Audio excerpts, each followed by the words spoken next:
Hello, residents of Freedom Village. I'm John Bruner, your Executive Director. Today is May 26th, and welcome to our Tuesday Talk. Well, I hope you all enjoyed your Memorial Day. Excuse me.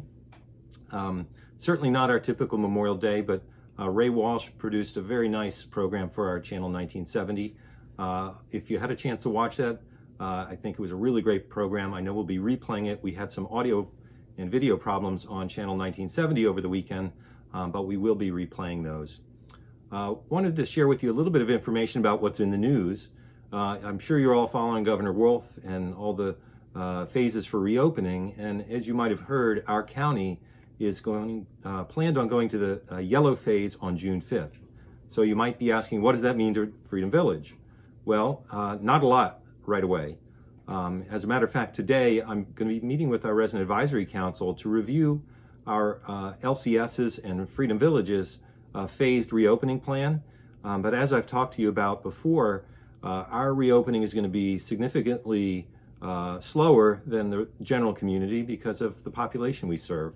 But there are some adjustments that we can make to what we're doing internally, and that means not opening the community up to visitation, but re-looking at some of the activities that we do here that maybe we could open up slowly and safely.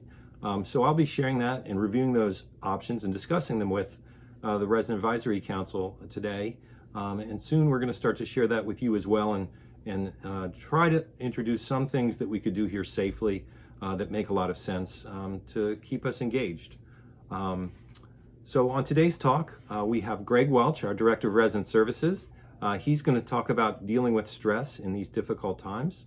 After Greg, Rick Tavani, our Director of Plant Operations.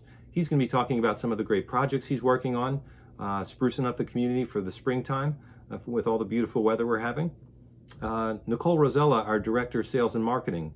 She's going to introduce Suzanne, who's our new Marketing Coordinator, and talk to you a little bit about her background and what she's going to be doing with the Sales and Marketing team. Last but not least, Jeremy Turpin, our Director of Dining Services, is going to give you an update on dining services and all the great things they're working on. Hello everyone, this is Greg Welsh, the Director of Resident Services. I wanted to continue to talk to you a little bit about stress and COVID-19. So from the wellness calls that we've made, we found kind of the top 5 stressors here at Freedom Village, and I wanted to talk to you about them a little bit and maybe talk about ways that we could relieve some of those stresses. So the number one concern is that you all have voiced to me is concern about protecting oneself from the virus, because you may be at a high risk and you're really scared about having a serious illness.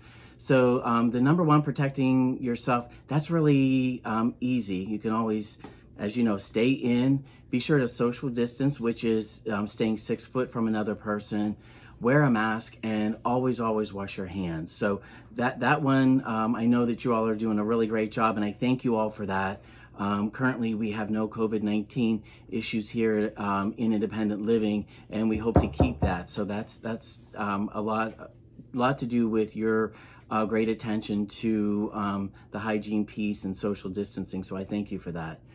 The number 2 concern was concerned that you can't really get regular medical care in the community and that your services have been disrupted. So some of the concerns that we had coming back was the fact that certain things are closed here in the community. But I am happy to report that the lab has been up and running all the way along. We still are getting appointments that are open from doctors. We're slowly bringing some doctors back. Brookdale Therapy is back along with Joe, so I'm very happy to report that. So our whole presence right now, the whole senior staff, we're working to start open things back up. So that has to make you feel really good. I know it does for me. The third is feeling socially isolated. I thought that was going to be the number 1, but it wasn't. Feeling socially isolated, and especially if you live alone. I know that sometimes when you're with your husband, wife, best friend, it's a little bit easier than being totally alone. But you all are doing a great job, and continue remaining to be engaged and use those tools and those personal medicines that we talked about the last time I was on Tuesday Talk. There's also a guilt. This one kind of surprised me. The number 4 was guilt if a loved one is helping you with their activities of daily living. Perhaps a loved one is having to step up a little bit more because of the COVID-19 virus and having to do a little bit more for their loved one. So whenever I reached out and circled back with a number of these residents and talked to the caregiver says, all I need is a thank you, and they're happy to do it. So maybe don't let that one be such a stressor to you if that is indeed a stressor. So the other thing that is a concern is increased levels of distress. So part of what we're seeing is if there are concerns already, like a mental health concern of already being depressed, and then on top of this, the COVID-19 situation isn't making anybody less depressed. So that's a concern that will get worse for that resident. So we're working with those residents to make sure that we're finding ways around that. And then some of the residents are experiencing a stigma because of their age, race, ethnicity, maybe a disability, or even the perceived likelihood of spreading a COVID-19. Some of the feedback I've been getting is that because we live in a healthcare community, some of their family members or friends feel that they're going to spread COVID-19. And we know that if you wear a mask and socially distance and remain well, that is not the case. So the number one, so also during these wellness calls and when I reach back out to talk to the residents, the number one thing that helped these residents get through to this point, I want to share with you, and you can imagine it's the support by loved ones, and they recommend checking in with your loved ones often. Virtual communication can help you and your loved ones, so whether it's a Skype or a FaceTime, that seems to be the number one piece that is really helpful. You can actually see your loved one, you can talk with them, and you can see that they're doing absolutely fine. So the other forms of communication, as you can imagine, that I have residents that say, geez, I telephone my loved ones daily. I telephone friends, family, get caught back up. And then also email. Email is a great way to communicate with even like mass family members. And so like even a group email is really good. So if you can take advantage of that.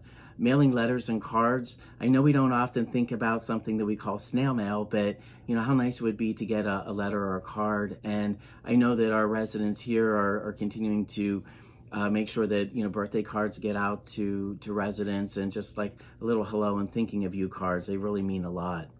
Also text messaging. You can kind of stay always in the loop if you text message with your best friends and family. Video chat, which I mentioned, and I know that Martha and Sarah are going to be talking about this week about how the best way to video chat. We do have iPads here that you can video chat with your friends and family if you don't have the actual device. So that's still yet to come. I know Sarah did several weeks early on about how to use an iPad and explained how to check out the iPads and use them. But we're just going to do a little refresher on that. And then also social media. If you go on to like a Facebook or a YouTube, you can really be entertained for hours, and a lot of it is really pretty funny and will lift your spirits. So I hope this helps. So that's the top 5 stressors. And then also it seems like staying connected with loved ones is the number one way that our residents are making it through. So I know this isn't going to last forever, and I can kind of see the light at the end of the tunnel, and I know it's not a train. So hang in there, my friends. We're almost there. Thanks much, and have a great day. Hello, Freedom Village residents. Rick Tavani, Director of Maintenance. I just want to update you on a couple of things you may see going on around campus in the next couple of weeks. This week, we'll be installing some new light poles that have been rusty and looking pretty bad. They should be being replaced today. Also, you'll see the garden shed start to go in hopefully next week. They'll do the foundation first and then install the shed. So we'll have a new resident shed for our gardeners, because we all can get outside and do some gardening, which I've been pretty much doing every weekend. Also, we're going to be doing the downspout tie-in back in the village green by the greenhouse where we have the flooding area. We'll get all those downspouts underground and tied into the storm sewer system. So hopefully that flooding will ease up back there, and we won't have that anymore. There's just a few of the things that'll be going on. I'm meeting with some contractors to go over some other issues that we're having here, and we'll be starting the parking deck. I'm in contact with them. I'm just waiting to get on the schedule as they have started back to work to restart the parking deck. We've come up with some repairs that are needed and should help with those leaks that are going on in there.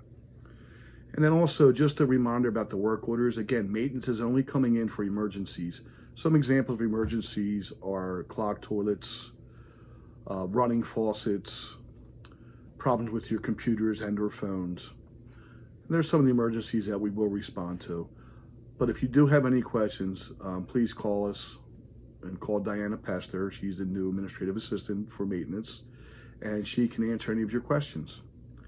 So hopefully you're doing okay. Hopefully you had a good holiday, and we'll look forward to the next holiday, July 4th, and hopefully things will be much better by then. So thank you and have a great week. Good afternoon, Freedom Village. My name's Jeremy, Director of Dining Services, and I wanted to make you aware of a couple things that are coming up. So in June, we're going to be having a theme meal every Tuesday, and I wanted to share some of those meals with you, speaking with some of the residents and their feedback cards, and meeting with Chef Ray. He's come up with some great ideas for these themes. So the ones that you can look for in June are going to be Polynesian, Asian, French, Italian, and a New England clam bake. So those are the ones to be on the lookout for. It's going to be every Tuesday.